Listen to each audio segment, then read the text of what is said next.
Hey there, I'm Sarah. 3 years ago, my husband Mark and I were planning our dream vacation to Italy. We'd been saving for years, the kids were off to college, and we finally had time for ourselves. But we never made it to Rome. Because on a regular Tuesday morning, while making breakfast, Mark suddenly couldn't hold his coffee mug. The ceramic shattered across our kitchen floor, and within seconds, so did our lives. I watched in horror as the left side of his face drooped, his speech slurred, and he collapsed before I could reach him. By the time the ambulance arrived, the stroke had already caused irreversible damage. Mark survived for 8 days in the ICU before his body gave up the fight.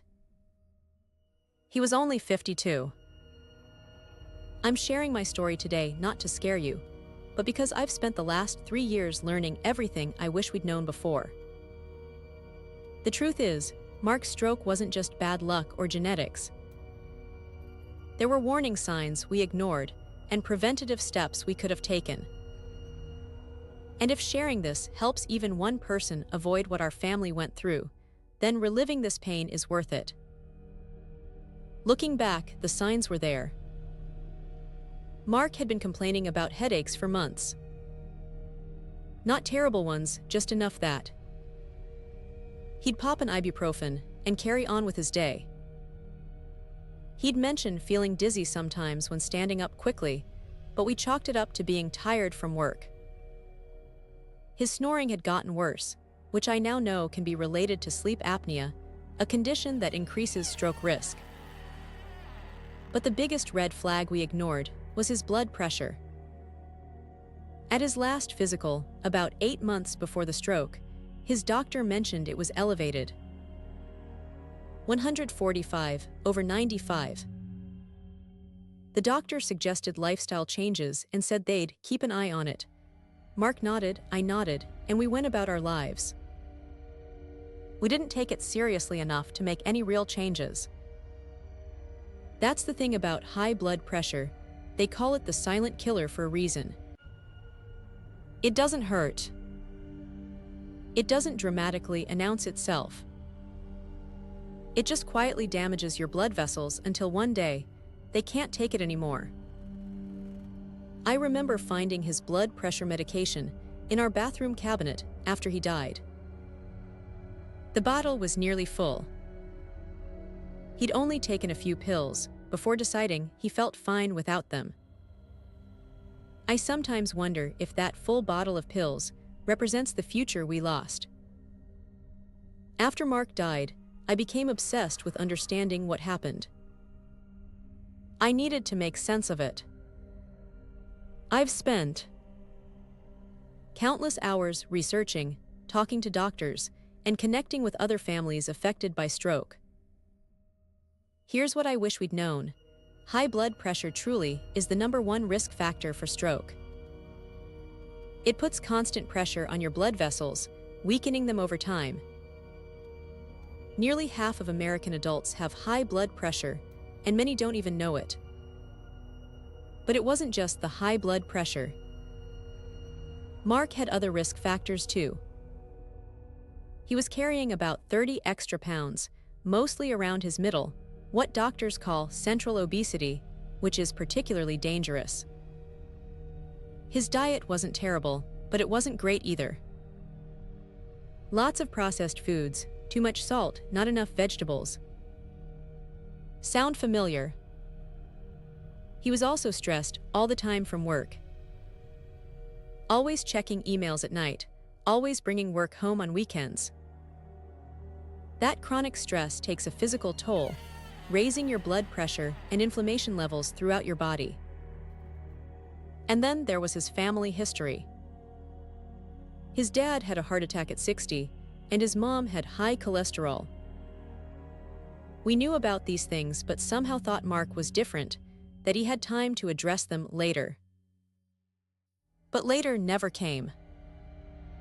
The hardest part is knowing that up to 80% of strokes are preventable. 80%. That's not a small number. That means that with the right knowledge and actions, Mark might still be here planning that trip to Italy with me. After losing Mark, I made every change I wish we'd made together. Not just because I'm afraid of having a stroke myself, but because I owe it to him and our kids to learn from this. First, I check my blood pressure regularly, not just at yearly doctor visits. I bought an inexpensive monitor for home use, and I track my readings.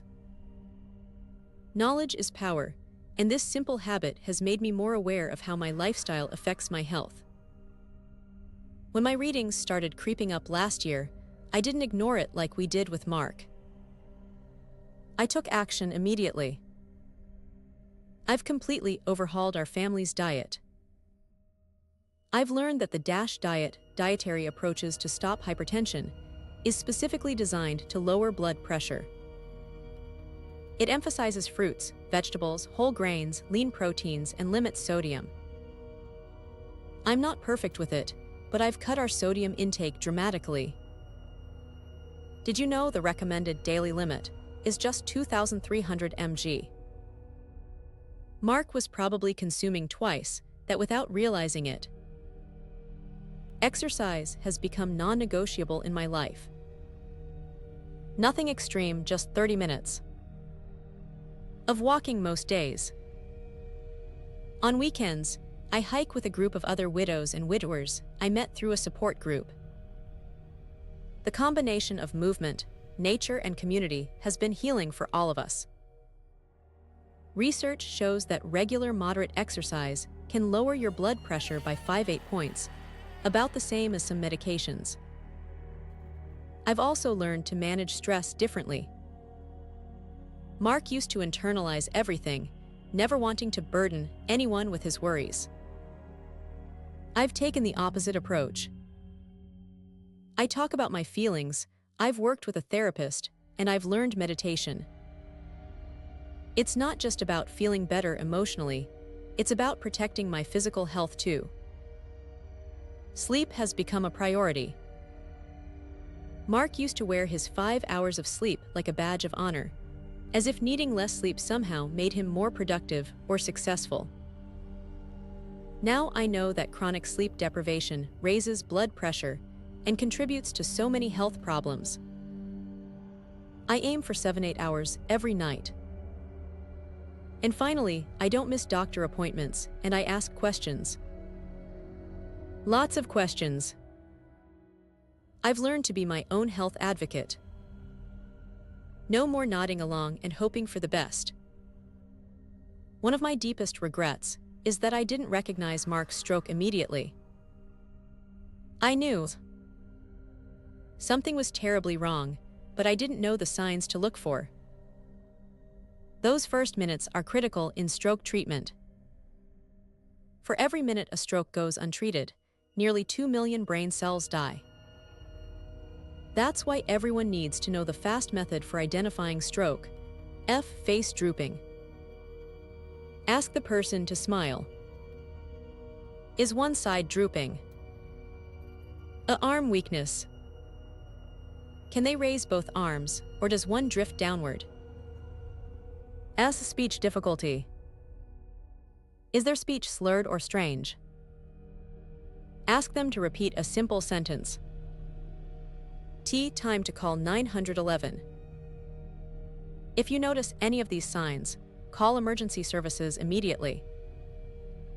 Some experts now add B to make it be fast. B. Balance. Sudden dizziness or loss of coordination. E. Eyes.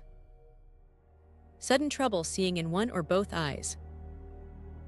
I've made sure everyone in my family knows these signs. My children, my neighbors, my colleagues at work. Because I can't bear the thought of anyone else losing precious minutes the way we did. When I think about those moments in our kitchen, watching Mark struggle, not immediately recognizing what was happening, it still haunts me. The paramedics later told me I did everything right, that I called 911 quickly, but in my heart, I still wonder if I could have been faster. Though Mark didn't survive, many stroke victims do. And recovery can be a long, challenging journey, not just for the survivor, but for their caregivers too. During those 8 days in the ICU, I got a glimpse of what that life might have been like. The doctors prepared me for the possibility that if Mark survived, he might have significant disabilities. They talked about rehabilitation facilities, speech therapy, physical therapy, home modifications. I've since connected with many stroke survivors and their caregivers through support groups. Their stories are both heartbreaking and inspiring. Many have told me that they wish they'd known more about prevention before their lives were forever changed. One woman, Janet, cares for her husband who had a stroke 5 years ago. He can't speak and requires assistance with most daily activities. She told me, "I love him and I'll care for him always, but I wish someone had scared us straight about his blood pressure before this happened." We thought we had time to get healthier. Another couple, Robert and David, have a more hopeful story. David had a minor stroke at 48, but received treatment within the critical first hour. His recovery has been remarkable, and they've completely transformed their lifestyle together. They're passionate advocates for stroke prevention now. These relationships have shown me that while the medical care after a stroke is crucial, the preventative steps beforehand are even more important. It's so much easier to maintain your health than to try to recover it after a catastrophic event. This is something people rarely talk about, but it's important. The financial impact of a stroke can be devastating for families. Even with good insurance, Mark's 8 days in the ICU left us with thousands in out-of-pocket expenses. Had he survived with disabilities, we would have faced ongoing costs for care, potential home modifications, and possibly reduced income if I needed to cut back on work to become his caregiver. The American Stroke Association estimates that the lifetime cost of stroke can exceed $140,000 per person when you factor in direct medical costs and lost earnings. That's not counting the emotional toll or the many indirect expenses that add up. Preventative care seems expensive sometimes. The medications, the healthier food, maybe a gym membership. But compared to the financial tsunami that follows a serious health crisis, it's pennies on the dollar. Mark and I were fortunate to have life, insurance, and decent savings, but many families aren't as prepared. The combination of medical bills and lost income can push people into bankruptcy during what's already the most difficult time of their lives. I don't share this to be morbid or to reduce health to dollars and cents. But this practical reality is another powerful reason to take prevention seriously. Your financial health and your physical health are more connected than most people realize. The grief after losing someone to stroke or any sudden illness is complicated. There's the normal grief of missing the person you love, but there's also this added layer of, what if that can torture you? What if we'd taken his blood pressure more seriously? What if we'd changed our diet sooner? What if I'd recognized the signs faster? Learning to let go of these questions has been part of my healing journey.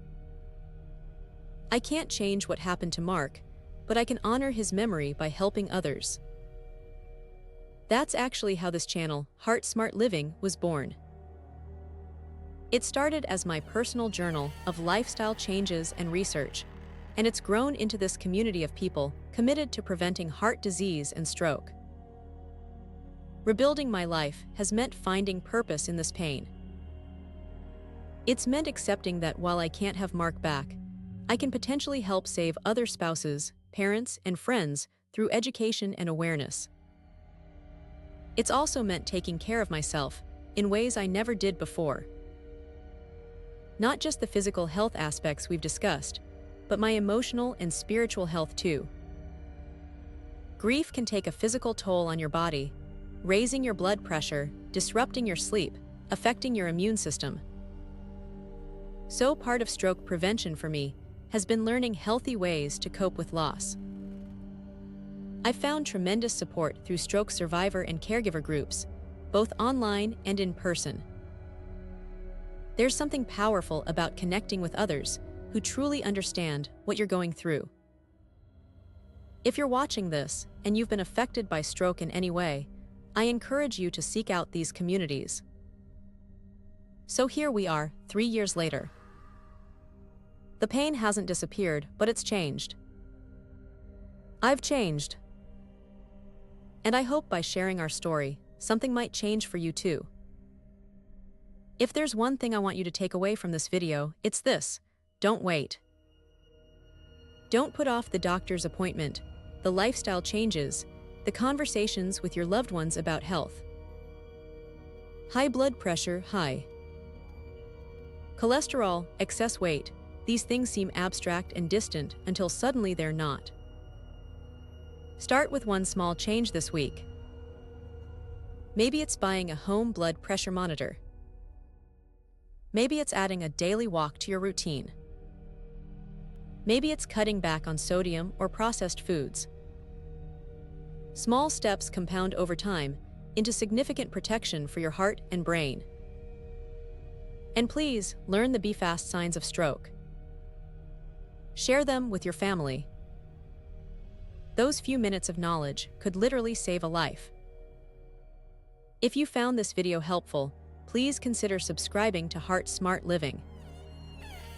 I share new videos every week with practical tips for heart and brain health, interviews with medical experts, and stories from our community of survivors and caregivers. Remember, up to 80% of strokes are preventable. Those are pretty good odds if we're willing to take action. Mark and I thought we had all the time in the world to get healthier someday. I'm here to tell you that someday is today. Thank you for listening to our story. Take care of yourself and take care of each other.